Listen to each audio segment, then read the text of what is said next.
Bonsoir à tous. Voici les titres de l'actualité de ce mercredi. Les assurances de l'armée camerounaise à l'endroit des populations du sud-ouest Cameroun au sujet de la rentrée scolaire. René-Claude Meka demande à tous les parents d'envoyer leurs enfants à l'école le jour de la reprise des cours. Toutes les mesures seront prises pour assurer leur sécurité. Cependant, des femmes ont effectué un sitting pour le retour à la paix dans les régions anglophones du Cameroun ce jour dans la capitale régionale du sud-ouest Cameroun. Cependant, quand des parents font grise mine face au nouveau mode de paiement des frais de scolarité depuis l'annonce du gouvernement de procéder désormais au règlement de la scolarité par mobile money, les choses traînent sur le terrain. Des plaintes se font déjà entendre. Vous le verrez dès l'ouverture de ce journal. Voilà pour le sommaire.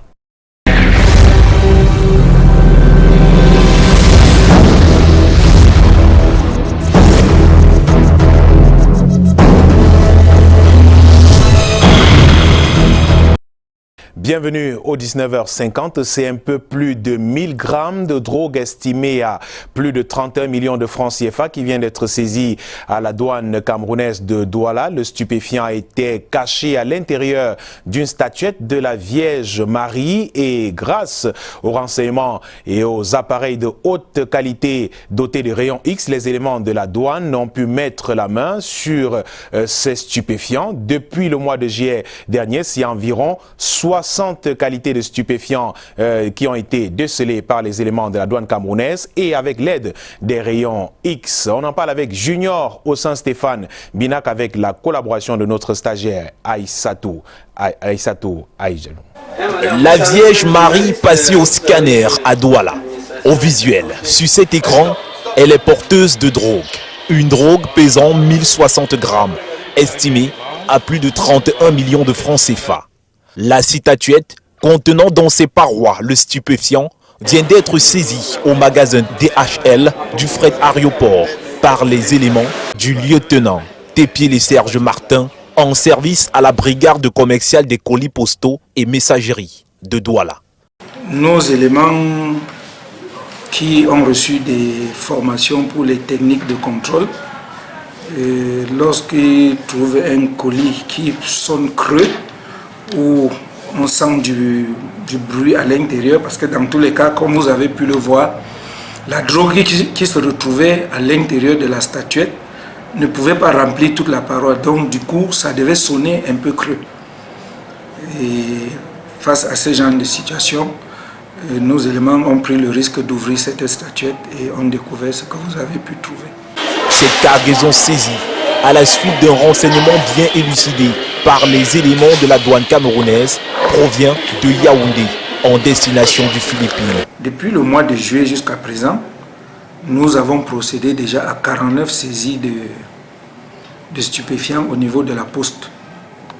Et toutes portant sur des colis contenant des comprimés, soit du Dizapam, qui est le tramadol, et enregistré pour divers pays occidentaux. Désormais, grâce à cette machine dotée de rayons X, la douane camerounaise peut tout déceler, jusqu'aux stupéfiants les plus insoupçonnables.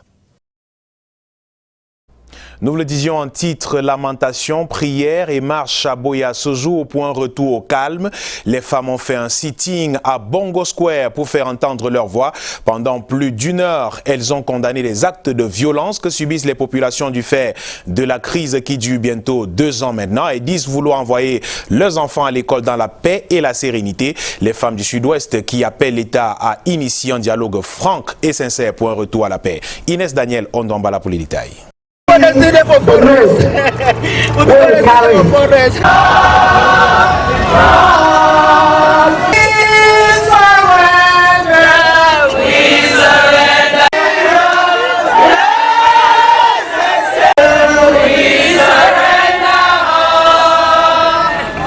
Assises à même le sol, arbre de paix à main, les femmes se lamentent à Boya, à la place des fêtes de Bongo Square. Elles plaident pour le retour au calme dans cette partie du Cameroun. Nous, les femmes de la Southwest and Northwest Women's Task Force, avons vu bon de sortir pour exprimer nos intentions et comment est-ce que nous ressentons la situation de la crise actuelle qui se déroule sous nos yeux, où nous avons nos parents, nos frères et sœurs qui sont tués chaque jour à cause de cette crise. Nous avons beaucoup de déplacés internes qui n'ont plus où habiter à cause de cette crise. Près de 200 femmes venues d'horizons divers manifestent leur regret avec plaintes et gémissements. Nous les jeunes, nous sommes sortis aujourd'hui pour dire non aux violences, pour dire oui à la paix. Parce que les jeunes sont en train d'être tués, les jeunes filles sont violées, les jeunes ont abandonné les maisons pour les brousses. Et on nous fait comprendre que le pays dépend sur les jeunes. Si on tue tous les jeunes, qui seront les jeunes qui vont construire ce pays? Elles veulent voir leurs enfants rentrer à l'école, leurs frères déposer les armes afin que la paix reprenne son droit dans la cité. Elles ont prié, pleuré, marché. À travers des messages inscrits sur les pancartes, elles appellent l'État à initier un dialogue sincère pour résoudre la crise sociopolitique et sécuritaire.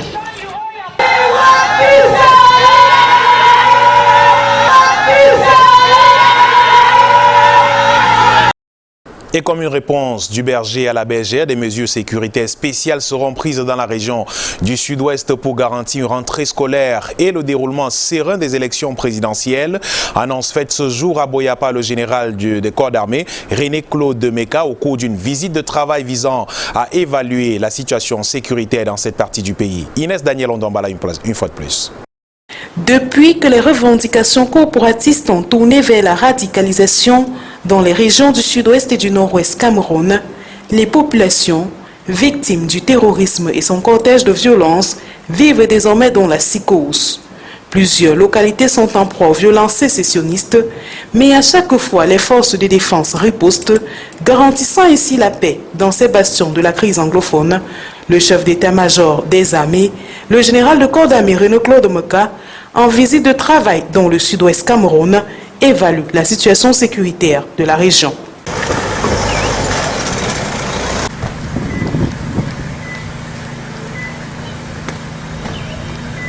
Au poste de commandement de la 21e brigade d'infanterie motorisée de Boya, le chef d'état-major des armées, le général de corps d'armée René-Claude Meka, booste le moral des troupes à la veille de la rentrée scolaire et de l'échéance électorale à venir. Deux événements importants qui bénéficieront d'une couverture sécuritaire spéciale. Bien sûr, vous savez, les populations sont notre souci majeur. Nous sommes là pour les protéger, pour les défendre. Et lorsqu'il y a des événements comme ceux qui sont en perspective, qui vont solliciter les populations, nous faisons tout pour que tout se passe bien, que les populations n'aient pas de problème majeur de fait de leur participation à ces événements. Il est question de rassurer les populations que les actions menées sur le terrain sont à leur profit. Je veux donc être rassuré que tout a été fait déjà. Ma venue ici était justement l'occasion pour pouvoir vérifier si tout ce qu'on a prévu est bien enclenché, qu'il n'y aura pas de problème lors de la survenance de ces événements-là. Ces populations ont été appelées à continuer d'investir dans la collaboration avec les forces de défense pour renforcer leur propre sécurité. À quelques jours de la rentrée scolaire, l'heure est au calcul. Pour les parents ayant des enfants au premier cycle dans un établissement public au Cameroun, il est temps de budgétiser les dépenses relatives à la scolarité de leurs enfants pour le compte de l'année scolaire 2018-2019, année pleine de réformes au Cameroun. Plus de détails dans ce reportage que signent Laetitia de Bilon et André Marigia. Des calculs pour avoir le montant estimatif du coût de la scolarité d'un enfant du premier cycle pour l'année scolaire 2018-2019 dans un établissement public au Cameroun. Contrairement aux années précédentes et avec les réformes effectuées par le gouvernement dans le secteur du manuel scolaire au Cameroun, les prix sont revus à la baisse. Pour l'achat des livres d'un enfant de la classe de 6e par exemple, l'addition s'élève à 37 500 d'après les prix arrêtés par le gouvernement. C'est 12 matières au programme, hein, parce qu'ils ont annulé les matières qu'ils ont trouvées pas vraiment importantes. Voilà qui facilite le calcul mental chez les parents. J'ai un enfant en classe de 5e et ces livres coûtent à peu près 40 800. Et si je globalise tout, ça me va à 70 000, 75 000. Ça dépend des établissements d'abord. Et puis les tenues, il faut mettre de côté au moins 100 000 francs pour chaque enfant. Oui, c'est à peu près 100 000 minimum. Pour les inscriptions, le taux est officiellement connu. La hiérarchie nous a prescrit de prélever la contribution exigible qui s'élève à 7 500 francs pour le premier cycle. Maintenant, pour ce qui est des frais APE, ils sont fixés en fonction de chaque établissement. Les procédures de paiement ont elles aussi connu des changements. Les frais exigibles se payent auprès des opérateurs de téléphonie mobile. Ils sont 4 qui ont été retenus. Campost, Express Union, Orange et MTN. Les imprévus de dernière minute pouvant faire grimper la facture ne sont pas à négliger. Et si vous avez un enfant en cycle secondaire, vous êtes certainement au fait des nouveaux modes de paiement des frais de scolarité via Mobile Money. Une nouveauté qui n'est expérimentée que partiellement vu que seulement 2 lycées sur 4 ont débuté les inscriptions par Mobile Money. Les autres disent attendre la rentrée en s'appuyant sur les fichiers des élèves reconnus par l'établissement. Ceux-là pourront donc débuter les cours et s'acquitter des frais de scolarité seulement lundi. Une méthode qui ne ravit pas les parents. Aimé Catherine Moukouri et Harry Chinda en ont rencontré quelques-uns. Une salle de professeurs transformée en guichet Express Union. C'est le moyen qu'a trouvé le proviseur du lycée d'Aqua pour faciliter la tâche aux parents qui doivent se souscrire à ce nouveau mode de paiement des frais de scolarité via des opérateurs externes. Oui, nous pensons que le ministre des Enseignements secondaires a pris une mesure salutaire qui désengorge au même moment les établissements. C'est vrai, les parents viendront toujours à l'établissement, mais nous allons par exemple éviter des cas de perte d'argent, des cas de manipulation d'argent même. Seul hic, les parents crient à haut sur les frais supplémentaires à débourser. Oui, le mode de fonction, on ne m'a pas pris tout simplement parce que on nous a remis un papier qui certifie qu'on doit donner 7 500. Mais arrivé là, on nous oblige à payer 7 700. Donc le reçu soit 7 500. On ne sait pas où 200 francs vont. Par ailleurs, uniquement l'inscription au premier cycle est ouverte. Dans d'autres lycées de la ville, le lycée Monga Joseph ou encore le lycée Josse, on ne parle pas d'inscription. Les parents sont renvoyés au jour même de la rentrée, à leur grand désarroi. On avait déjà prévu qu'en cette semaine, on devait libérer tout ce qu'il y avait à faire pour les enfants et passer à autre chose. Bon, maintenant, on ne sait pas, tous les problèmes peuvent arriver et on peut utiliser l'argent d'une autre manière et l'enfant chôme au quartier. Dans les administrations des lycées, on dit se fier le moment venu au fichier d'élèves enregistrés. On nous a dit que les noms sont sortis sur des listes, que les enfants devraient commencer l'école même si ce n'est pas inscrit. C'est la seule chose plausible et bonne qu'on a constatée. Mais entre pression de la rentrée et nouveaux modes de paiement, les parents ont le tournis. Et on note à votre suite, Aimé Catherine Moukouri, que les opérateurs mobiles ne sont pas encore véritablement entrés en jeu. Seule l'entreprise de transfert d'argent est usitée pour le moment, tel qu'ont constaté nos reporters effectivement sur le terrain. Et au rang des mesures qui ont été prises pour cette nouvelle année scolaire, le redéploiement du personnel dans les enseignements secondaires, l'équation semble ne pas encore trouver solution jusqu'ici. Rendu à une semaine de la rentrée, effectivement, les chefs d'établissement sont dans une situation d'expectative et d'inconfort même, une solution loin d'apporter la sérénité parmi les cadres de l'éducation. Charles Robert-Itok et Henri Chinda. Un ministre, un système, de nouveaux hommes, une pratique au cœur des enseignements secondaires. Rendu à une semaine jour pour jour de la rentrée scolaire 2018-2019, les chefs d'établissement ne savent quel sera leur sort. Une attente qui place la plupart dans une situation d'expectative et d'inconfort. Lorsqu'on est dans cette situation, on n'est pas sérieux pour pouvoir travailler, que ce soit dans la conception des listes, que ce soit dans les inscriptions, la gestion du budget, l'entretien et tout ce qui va avec. C'est une situation d'inconfort total. Un contexte impropre au bon déroulement des activités scolaires et qui, par ricochet, impacte sur les initiatives des parents d'élèves s'agissant des recrutements dans les établissements d'enseignement public. Mais c'est également embêtant pour les parents et les élèves, surtout ceux qui doivent être recrutés nouvellement, qui ne savent pas encore s'ils le seront. Quand bien même ils seront recrutés, ils se posent des questions de savoir si leur recrutement sera validé par le nouveau chef d'établissement qui arrivera fraîchement. Pour le psychosociologue de l'éducation, le retard dans les recrutements dû au phénomène décrié plus haut peut avoir un impact dans le rendu et l'apprentissage des élèves. Qu'un proviseur soit nommé avant ou qu'il ne le soit pas, les classes, quant à elles, vont effectivement démarrer au premier jour de la rentrée si on s'en tient à ce qui devrait être. Maintenant, si on revient à ce qui est réellement, vous convenez avec moi que des enfants qui n'auront pas les noms sur la liste devront obligatoirement attendre un peu au quartier et viendront naturellement rejoindre les autres qui, eux, auront déjà décollé.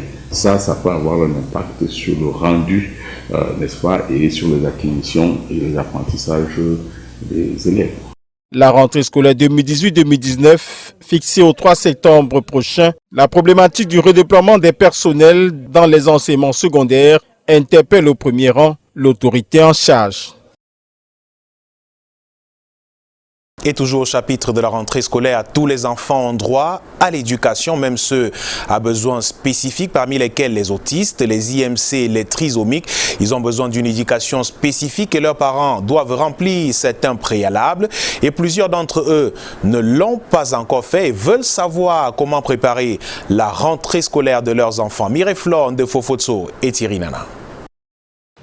Ce sont des enfants uniques qui ont besoin d'un engagement spécifique de la part de leurs parents et quelques-uns l'ont déjà compris. Il faut que nous apprenions à comprendre nos enfants avec le cœur et non avec la tête. Et avec le cœur, en essayant de comprendre pourquoi l'enfant n'a pas pu faire ou bien n'a pas pu réaliser telle tâche. Et avec le cœur, avec la tête, il dit que quand nous jugeons nos enfants avec notre tête, nous frustrons l'enfant. Comme tous les autres enfants, ils ont le droit d'aller à l'école et de recevoir une éducation. Elle peut être spécialisée ou non. Et la préparation de la rentrée demande des prérequis. Concernant la préparation de la rentrée de son enfant autiste, moi la première chose c'est déjà pouvoir faire évaluer son enfant. C'est-à-dire que cette évaluation permettra d'avoir le profil développemental de l'enfant et ses ressources et également ses difficultés et ses déficits. À partir de là, on pourra facilement trouver le canal propice pour sa scolarisation, bien pour son éducation. Cette maman d'enfant autiste a déjà ses méthodes pour préparer la rentrée de son fils. Pour moi, pour ma part, mon fils qui a besoin spécifique, je l'ai emmené dans son établissement, qu'il connaît déjà, mais pour lui dire, voilà ta nouvelle classe, tes mêmes amis que tu auras, tu les auras, et tu auras des enseignants qui sont là pour s'occuper de toi. Tout ce qu'on veut, c'est que tu sois coopératif et que tu puisses montrer que tu as envie d'apprendre. Certains, conscients du fait que leurs enfants sont uniques et qu'ils ont besoin d'une attention particulière, ont décidé d'apprendre au cours de cette rencontre organisée par une association aidant les parents d'enfants autistes à mieux suivre leurs enfants, en abrégé ETI. Et alors que la fièvre de la rentrée scolaire est désormais présente dans la communauté éducative nationale, comme vous venez de le constater vous-même, à quelques jours du rendez-vous, l'attraction particulière de cette édition 2018 reste à coup sûr les changements intervenus, des changements annoncés sur le plan académique et surtout la capacité des acteurs à les mettre en exergue dès le 3 septembre prochain. Patrick Christian Dobos jette un regard ce soir sur certaines incertitudes qui accompagnent des innovations attendues dès lundi dans le système éducatif camerounais. Plus que quelques jours et les carillons de la rentrée scolaire se feront entendre sur l'étendue du territoire national. Une période traditionnellement délicate pour les acteurs du système éducatif et qui arrive cette année avec une série d'innovations dans un contexte économique déjà difficile et surtout préoccupant sur le plan sociopolitique et sécuritaire dans certaines régions du pays. Une reprise scolaire attendue dans le primaire et le secondaire qui suscite le débat sur les motivations et les finalités réelles des changements annoncés. Avec l'entrée en vigueur de nouvelles séries, parmi lesquelles celles consacrées au métier de l'art du cinéma, des langues nationales ou même de la philosophie, désormais actée en classe de seconde littéraire, la rentrée scolaire qui s'annonce cristallise également l'attention autour de la mise en place effective de toutes ces nouvelles orientations. Au-delà de l'intention affichée de professionnaliser le système éducatif et de l'arrimer aux exigences de l'heure en matière d'offres d'emploi et de compétences, la question de la charrue placée avant les bœufs plonge l'issue attendue de ces réformes dans une incertitude inquiétante pour certains analystes. Entre autres arguments avancés pour justifier l'issue incertaine des dites réformes, figure en bonne place la question de la disponibilité de la ressource humaine appelée à former dans ces filières, argument auquel il faut ajouter celui des structures d'accueil, mais surtout des délais jugés très courts avant l'entrée en vigueur des réformes prévues pour la rentrée scolaire prochaine. À ce tableau d'incertitude, il faut aussi associer l'attente des affectations des responsables d'établissements. Une attente qui visiblement plonge parents et élèves dans un stress supplémentaire au-delà des questions de budget, toujours fréquentes à la veille de chaque rentrée scolaire. Comme conséquence de cette attente, le blocus qu'elle impose dans la chaîne de recrutement et l'ensemble du dispositif préparatoire qui, à plus d'un titre, dépend des responsables de ces établissements, dont certains en sursis. Entre réformes annoncées et retards habituels, administration, parents et élèves s'apprêtent à vivre une année scolaire pleine de mutations qui sera sans doute évaluée à son terme par les premiers résultats des changements annoncés qui, pour l'instant, suscitent beaucoup d'appréhension au sein de l'opinion publique.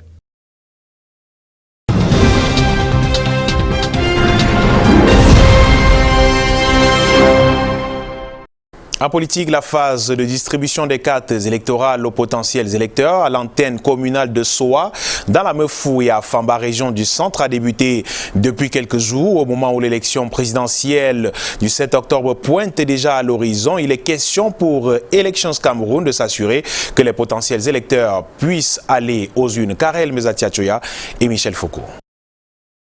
Oui, c'est M. Ndouaïle Kamsoua, nous sommes au Cameroun pour la distribution des cartes. Au bout du fil, un potentiel électeur de l'antenne communale de Soa dans la Meufou à Famba, région du centre. 5 minutes plus tard, il arrive. On a fouillé ma carte, on me l'a remis. Et ça fait un plaisir pour moi pour faire mes droits, mes devoirs et tout. Il pourra le 7 octobre prochain choisir son candidat. Tout ce dont les noms figurent sur cette liste, numéro à l'appui aussi, retirent via le même processus depuis ce 28 août, au lieu d'Inkol Foulou à Yaoundé, leur carte d'électeur. La phase de distribution des cartes de 2016, 2017 et 2018, en vue de l'élection présidentielle du 7 octobre prochain, bat son plein ici. Vous savez, comme le scrutin approche, c'est l'occasion de mettre les bouchées doubles pour que le maximum de cartes soient distribuées. Suisson, généralement, c'est un grand groupement dans l'annoncement de soi. Donc, à partir d'ici, nous sommes sûrs de mettre la main sur la plupart des gens qui résident dans ces villages. Sans compter que nous allons aussi effectuer des centres dans ces villages pour la distribution.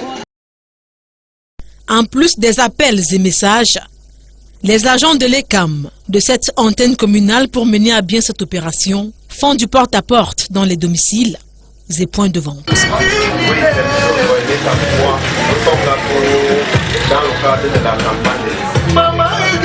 Le but escompté, être le plus proche possible des populations.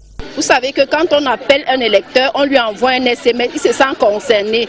Donc dans le centre, c'est cette stratégie de proximité que nous avons adoptée pour distribuer le maximum de cartes. On appelle à l'avance, on leur donne notre situation, notre position, venez retirer vos cartes. C'est un peu comme ça que nous essayons de travailler dans l'ensemble du territoire. Les bureaux sont ouverts de lundi à vendredi, entre 8h et 17h, le samedi de 8h à 15h et le dimanche de 8h à 12h.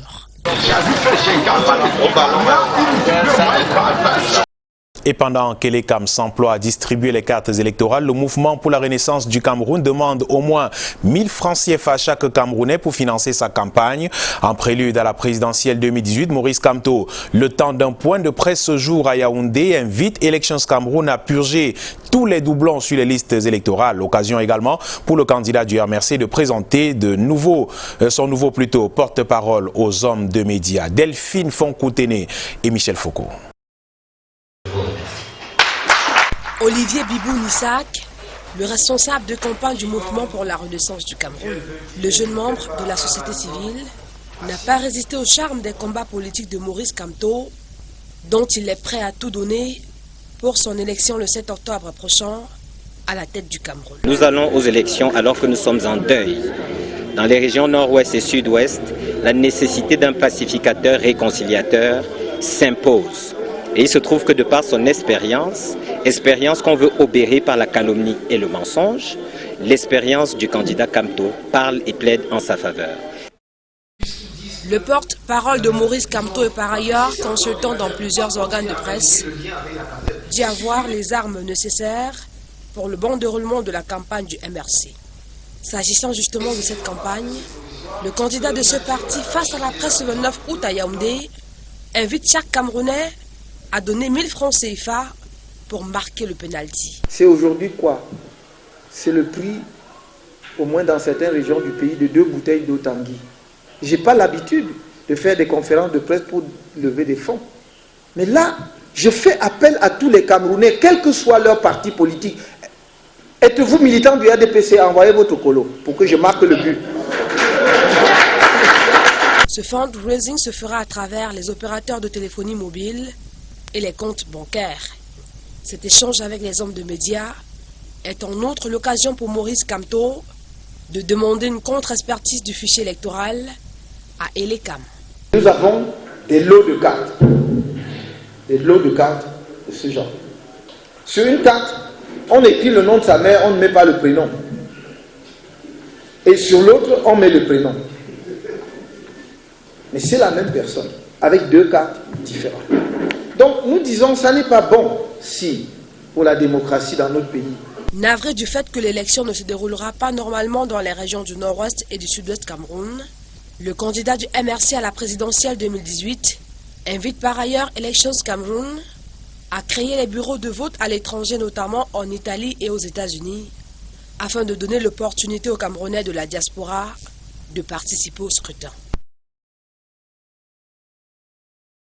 Poursuivons notre dossier pédagogique sur les constituants du matériel électoral. Intéressons-nous ce soir à l'urne et à l'isoloir. Ils sont tous deux des facteurs importants et même indispensables dans des bureaux de vote. Si le code électoral est clair sur la forme et la qualité de l'urne, un vide juridique persiste tout de même, et toujours d'ailleurs sur la qualité et la forme de l'isoloir. Patrick Guagnan et Martin Luther Djemou. Environ 24 900. Une et isoloir en prévision pour la présidentielle 2018. L'urne, petite boîte transparente au couvercle menu d'une fente, sert à recueillir les bulletins de vote. Mais c'est surtout un outil important pendant les élections. L'urne est placée au milieu et quand l'électeur s'est fait identifier, qu'il a récupéré le matériel de vote, c'est-à-dire les bulletins de vote et l'enveloppe, et qu'il est allé faire son choix, quand il sort d'isoloir, il vote dans l'urne. Isoloir, cabine préfabriquée ou de circonstance dans laquelle l'électeur met son bulletin sous enveloppe et qui garantit le secret du vote. Il existe des isoloirs qui couvrent entièrement, n'est-ce pas, l'électeur, donc du bas en haut, on ne le voit pas du tout, dès que vous rentrez dedans, on ne vous voit plus. Il y a aussi des isoloirs où on vous voit pratiquement tout le bas et il n'y a que la partie postérieure de votre corps qui est couverte. C'est juste pour vous permettre de faire le choix et qu'on ne voie pas. Beaucoup de gens aujourd'hui estiment que celui-là est plus adapté par rapport à notre contexte. Pour la présidentielle 2018, l'organe en charge de l'organisation du scrutin est plus que jamais interpellé au vu des échéances antérieures. Tout ce qu'on demande, c'est que le président du bureau de vote doit ouvrir l'urne avant de commencer, n'est-ce pas, les opérations électorales, il doit ouvrir et montrer à tout le monde que c'est vide et refermé, scellé et posé. Et que les gens s'assurent qu'il n'y a qu'une seule fente qui permet d'introduire quelque chose. C'est tout ce qui est dit dans le code électoral. À quelques jours de la présidentielle, environ 25 000 bureaux de vote sont pour l'instant répertoriés par Election Cameroun.